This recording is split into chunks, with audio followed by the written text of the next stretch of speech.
oath, Senator? I am.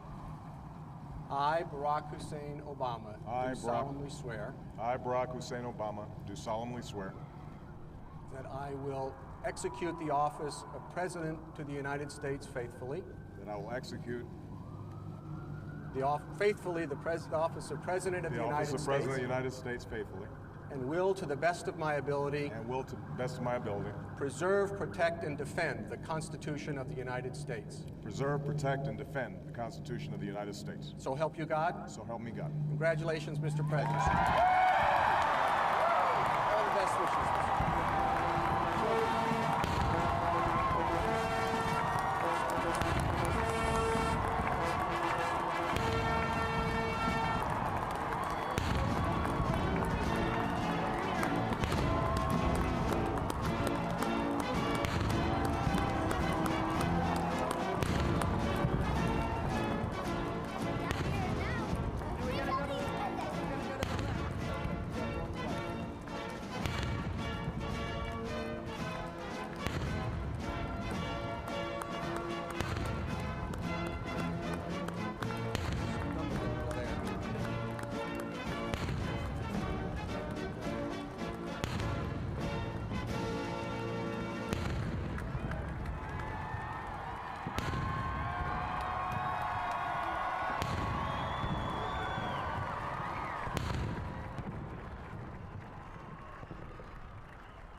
It is my great personal honor to present the 44th President of these United States, Barack Obama.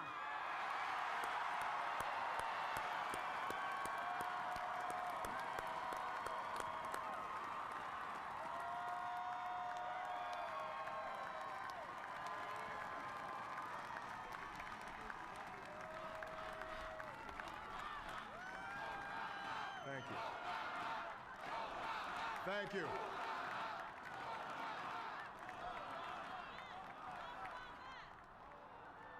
My fellow citizens. Me stand here today humbled by the task befell us, grateful for the trust you have bestowed, mindful of the sacrifices borne by our ancestors. Me thank President Bush for his service to our nation, as UwU's generosity and cooperation he has shown throughout this transition. 44 Americans have now taken the presidential oath. The words have been spoken during rising tides of prosperity and stews of peace. Yet, every so often, the oath is taken amidst gathering clouds and raging storms. At these moments, America has called on not simply because of the skill vision of those in high office, but because we the people have remained faithful to the ideals of our values, and true to our founding documents. So it has been. So it must be with this generation of Americans. That we are in the midst of crisis is now understood. Our nation is at war, against a far-reaching network of violence and hate. Our economy is badly weakened, a consequence of greed and responsibility on the part of some, but also our collective failure to make hard choices and prepare the nation for a new age. Homes have been lost, jobs shed, businesses shut out. Our health college too costly, our schools fail too many, and each day brings far few evidence that the ways we use energy strength new adversaries and through new planet. These are the indicators of crisis, subject to data and statistics. Less messy but no less profound sapping of confidence across our land, a nagging feel that America's decline is inevitable, and that the next generation must value its sights. Today me say to you that the challenges we face are real. They are serious and they are many. They will not be met as we are in a short span of time. But know this, America, they will be met. On this day, we gather because we have chosen hope over fear, unity of purpose over conflict and discount. On this day, we come to proclaim an end to the petty grievances and false promises, the recriminations and worn-out dogmas, that for far too long have strong due politics. We remain a young nation, but in the wilds of Scripture, the time has come to set aside childish things. The time has come to reaffirm our enduring spirit, to chuzu bete histoi, to call we forward that precious gift, that noble idea, passed on from generation to generation, the God-given promise that all equal, all free, and all deserve a chance to pursue the fullness of happiness. In we feeling the greatness of UwU nation, we understand that greatness is never given. It must be earned. UwU has never been one of shortcuts our set-wing foul less. It has not been the path foul to faint-hated, foul those who pwefu weju over walk, our seekon we the pwesus of riches and fame. Rathu, it has been the whisk-take-use, the do-use, the make-use of things, some spoited but mal-often men and women obscure when the iwaba, who have called us up the wrong, wog path towards prosperity and freedom. Foulest, they packed up the worldly possessions and traveled across oceans in search of a new life. Foulest, they toiled in sweatshops and set the west, endured the wash of the whip and pound the hard oath. Foulest, they fought and died, in places like Concord and Gettysburg, Normandy and Quezon. Time and again, these men and women struggled and sacrificed and walked under the hands wall so that we might live a better life. They saw America as bigger than the sum of UwU individual ambitions, greater than all the differences of both our wave our faction. This is the journey we continue today. We remain the most prosperous, powerful nation on earth. UwUs are no less productive than when this crisis began. UwU minds are no less inventive. UwU goods and services no less needed than they last week or last month or last year. UwU capacity remains undiminished. But UwU time of standing pat, of protecting no tests and putting off unpleasant decisions, the time has slowly passed. Starting today, we must pick us up, dust us off, and begin again the work of making America. Foul everywhere we look, there's work to be done. The state of UwU economy calls foul action, bold and swift, and we will act, not on we to create new jobs, but to lay a new foundation for growth. We will build the roads and bridges, the electric grids and digital lines that feed UwUcoms and bind us together. We will restore science to its rightful place, and would technology's wonders to raise health cost quality and value its cost. We will harness the sun and the winds and the soil to few UwUcos and one new factories. And we will transform schools and colleges and universities to meet the demands of a new age. All this we can do. And all this we will do. Now, for some who question the score of UwU ambitions, who suggest that UwU system cannot tolerate too many big plans. The memories are showed. For they have forgotten what discount we has already done, what free men and women can achieve when imagination is joined to common purpose, and necessity to courage. What the cynics fail to understand is that the ground has shifted beneath them, that the store power car arguments that have consumed us for so long no longer apply. The question we ask today is not whether UwU government is too big or too small, but whether it works, whether it helps families find jobs at a decent wage, called they can afford, a retirement that is dignified. The answer is yes, we intend to move forward. The answer is no, pogroms will end. And those of us who manage the public wars will be held to account, to spend wisely, reform bad habits, and do business in the light of day, because only then can we withhold of it west between a people and the government. Now is the question before us whether the market is a false fagdawi. It's power to generate wealth and expand freedom is unmatched, but this crisis has reminded us that without a watchful eye, the market can spin out of control, the nation cannot prosper long when it favors only the prosperous. The success of UwU economy has always depended not just on the size of UwU gross domestic product, but on the reach of UwU prosperity, on the ability to extend opportunity to every willing hand, not out of charity, but because it is the UwU west wow to UwU common. As for UwU common defense, we reject as far as the choice between UwU safety and UwU idols. UwU founding fathers, faced with perils that we can scarcely imagine, dwarfed the chart to assume the rule of war and the rights of man, a chart expanded by the word of generations. Those idols still white the world, and we will not give them up for expedience's sake. And so to all the other people and governments who are watching today, from the grandest capitals to the small village my father was born, know that UwU-ified of each nation and every man, woman, and child who seeks a future of peace and dignity, and we all ready to wed once more. Recall that all generations faced down fascism and communism not just with missiles and tanks, but with distorted alliances and enduring convictions. They understood that UwU alone cannot protect us, now does it, and it wants to do as we please. Instead, they knew that UwU goes through its prudent use, security emanates from the justness of cause, the force of example, the tempting qualities of humility and restraint. We ought to keep use of this legacy. Guided by these principles once more, we can meet those new things that demand even great effort, even great cooperation and understanding between nations. We will begin to responsibly weave our work to its people, and forge a hardy old peace in Afghanistan.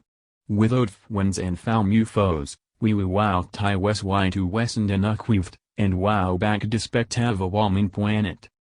We will not apologize for our way of life, now we will wave you in its defense, and for those who seek to advance the aims by inducing woe and slaughtering innocents. We say to you now that UwU-ified cannot be broken, you cannot outlast us, and we will defeat you. For we know that UwU-ified not a weakness. We are a nation of Christians and Muslims, Jews and Hindus, and non-believers. We are shaped by every language and culture, drawn from every end of this earth. And because we have tasted the bitter sweets of war and segregation, and inged from that dark chapter and malunited, we cannot help but believe that the old hatred shall someday pass, that the wines of tribe shall soon dissolve, that as the world goes smaller, common humanity shall reveal its youth, and that America must play its role in ushering in a new war of peace. To the Muslim world, we seek a new way forward, based on mutual interest and mutual respect. To those leaders around the globe who seek to sow conflict, I'll blame the societies on the West. Know that people will judge you on what you can do, not what you destroy. To those who cling to power through corruption and deceit and the silencing of dissent, know that you are on the wrong side of history, but that we will extend a hand if you are willing to unquench your fist. To the people of poor nations, we pledge to walk alongside you to make farms flourish and wet clean Jews foul, to nourish starved bodies and feed hungry minds. And to those nations like us that enjoy you out of plenty, we say we can no longer afford indifference to suffering outside our borders, now can we consume the world's seas without regard to effect. For the world has changed, and we must change with it. As we concede you the word that unfolds before us, we will imbue with humble gratitude those brave Americans who, at this view, patrol far off deserts and distant mountains. They have something to tell us, just as the fallen heroes who we in all went and wisp you through the ages. We all know them not only because they are the guardians of UwU-ified, but because they embody the spirit of service, a willingness to find meaning in something greater than themselves.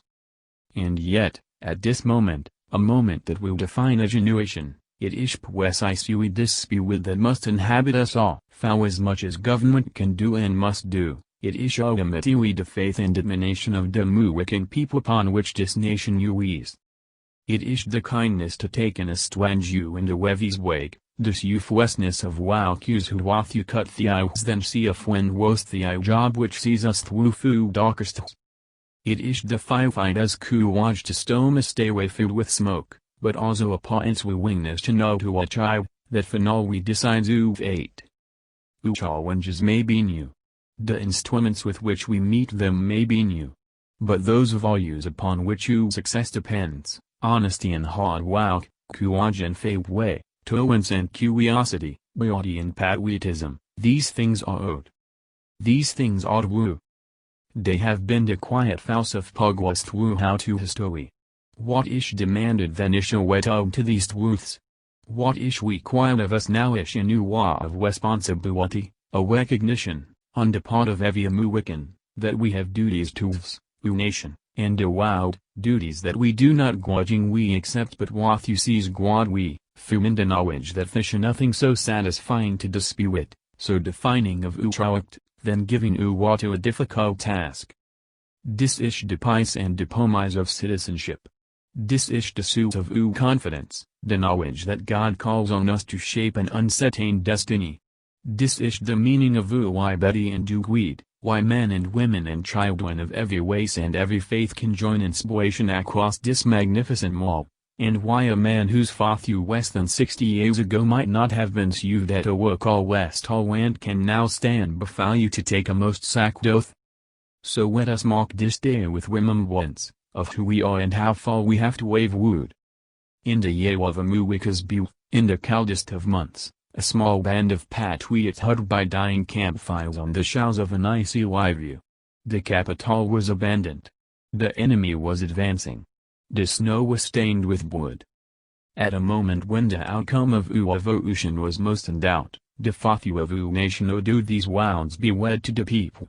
Let it be told to the future world that in the depth of winter, when nothing but hope and virtue could solve that the city and the country, alarmed at one common danger, came forth to meet it. America. In the face of common dangers, in this winter of hardship, let us remember these timeless words. With hope and virtue, let us brave once more the icy currents, and endure what storms may come. Let it be said by children's children that when we tested we refused to let this journey end, that we did not turn back now that we fought, and with eyes fixed on the horizon and God's grace upon us, we call with forth that great gift of freedom and do live wood it safely to future generations. Thank yous. God bless you, and God bless the United States of America.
America.